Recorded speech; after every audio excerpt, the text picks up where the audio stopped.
कहानी की शुरुआत में हम विजय नाम के एक बिजनेसमैन को देखते हैं। विजय अपनी लाल रंग की विंटेज कार में सवार होकर अपनी गर्लफ्रेंड निशा से मिलने उसके घर जा रहा था। सफर के दौरान निशा वीडियो कॉल के माध्यम से अपने अंग दिखाकर विजय को लुभाने में लगी हुई थी ताकि विजय जल्दी से जल्दी उसके पास पहुंचे। तभी अचानक उसके फोन की घंटी बजी। उसके बॉस का कॉल था। दरअसल विजय के बॉस रिश्ते में उसके ससुर लगते थे और विजय उन्हीं की कंपनी में सीईओ के पोस्ट पर था। हाल ही में विजय की किसी बेवकूफी की वजह से कंपनी को भारी नुकसान उठाना पड़ा था। इसी कारण उसके ससुर यानी बॉस ने बोर्ड ऑफ डायरेक्टर्स की अर्जेंट मीटिंग बुलाई थी। उसी मीटिंग में विजय को बुलाने के लिए ही बॉस ने कॉल किया था। हालांकि विजय बहाना बनाकर मीटिंग में जाने से बचने की कोशिश करता है, लेकिन उसके ससुर जी आज उसकी एक नहीं सुनते और सख्त लहजे में कहते हैं, टाइम से मीटिंग में पहुंच जाना वरना अंजाम बुरा होगा, कहकर फोन काट देते हैं। अब परेशान विजय तुरंत अपनी बीवी अनीता को कॉल लगाता है और किसी तरह अपने पापा को समझाने के लिए कहता है, पर अनीता वो खुद भी बोर्ड ऑफ डायरेक्टर्स की मेंबर थी और मीटिंग में जा रही थी। वह भी विजय की एक नहीं सुनती। अब विजय समझ चुका था कि उसके पास मीटिंग में जाने के अलावा कोई और रास्ता नहीं बचा है। इसलिए वह निशा से कहता है, बेबी आज नहीं आ सकता। लेकिन उधर निशा तो पूरी तरह से तैयार बैठी थी। जब उसे पता चलता है कि विजय आज नहीं आने वाला, तो वो विजय को लुभाने के लिए वीडियो कॉल पर अपनी ब्रा उतार देती है।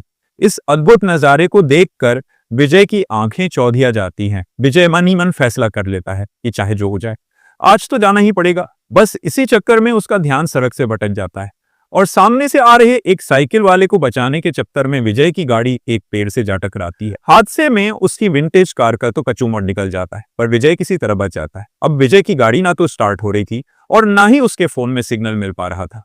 इसलिए वो उसी साइकिल वाले से लिफ्ट लेकर एक कार मैकेनिक के पास जाता है।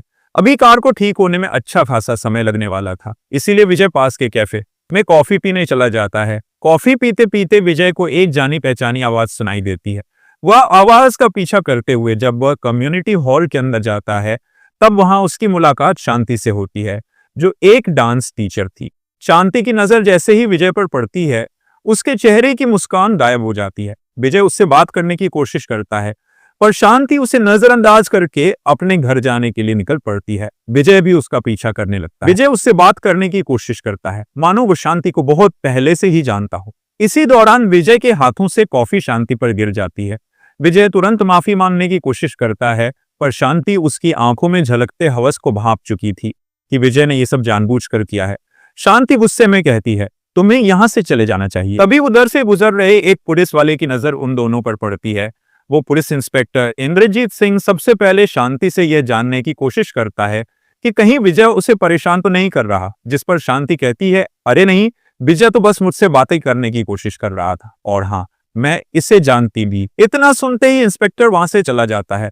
इसके बाद शांति विजय को अपने साथ अपने घर ले जाती है। घर पहुंचते ही विजय बेचैनी से शांति से पूछता है, तुम 10 साल से कहां गायब हो गई थी? दरअसल 10 साल पहले विजय और शांति की शादी हुई थी, पर एक दिन अचानक शांति बिना कोई खबर दिए गायब हो गई और अब इतने साल बाद दोनों फिर आमने सामने थे।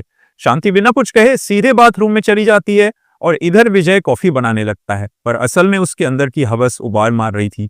वो दबे पांव बाथरूम के पास पहुंच जाता है और अंदर नहाती हुई शांति को देखने लगता है। विजय का दिल बेकाबू हो रहा था। शांति को भी एहसास हो चुका था कि विजय उसे देख रहा है, पर वो चुप थी। कुछ देर बाद जब शांति बाहर आती है, तब विजय उसे गर्मागर्म अदरक वाली चाय पकड़ा देता है। चाय पीते पीते शांति आखिरकार 10 साल पहले गायब होने का सच बताने लगती है। उस दिन मैं नर्सिंग होम से लौट रही थी जब अचानक एक आदमी मुझे मिला, जिसने नर्सिंग होम का पता पूछा। उसके साथ उसकी गर्भवती पत्नी थी, जो गाड़ी में दर्द से कराह रही थी।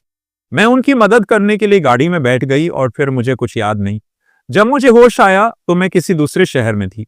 मैंने तुझसे संपर्क करने की हर कोशिश की, पर मैं नाकाम रही। मुझे लगने लगा कि कोई मुझे जान से मारना चाहता है, इसलिए मैं डरकर यहाँ इस शहर में आकर बस गए। विजय शांति से पूछता है, पर तुम नर्सिंग होम गई ही क्यों थी उस दिन? शांति की आंखें एकदम नम हो जाती हैं, क्योंकि मैं प्रेग्नेंट थी और तुम्हें सरप्राइज देने वाली थी, पर मेरा मिसकैरेज हो गया। यह सुनते ही उसने कांपते हाथों से शांति को गले लगाना चाहा और शांति भी खुद को रोक नहीं पाई।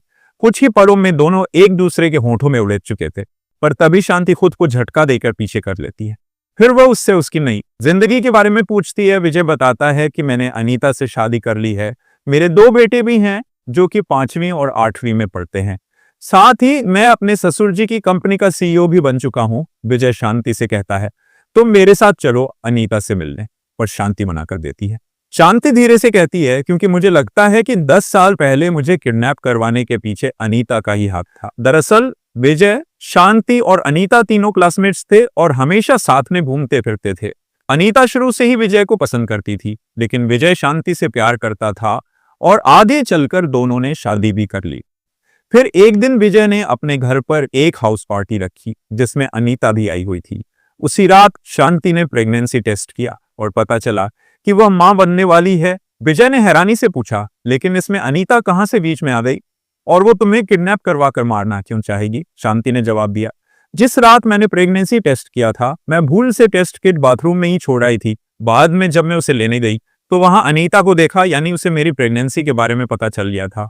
और अनीता के पास पैसों की तो कोई कमी है नहीं, तो हो सकता है कि अनीता ने ही उस कपल को पैसे देकर शांति को रास्ते से हटाने की कोशिश की हो, ताकि अनीता खुद विजय के साथ रह सके। बातों ही बातों में विजय के अंदर की हवस जाग उठी। वो शांति पर टूट पड़ा।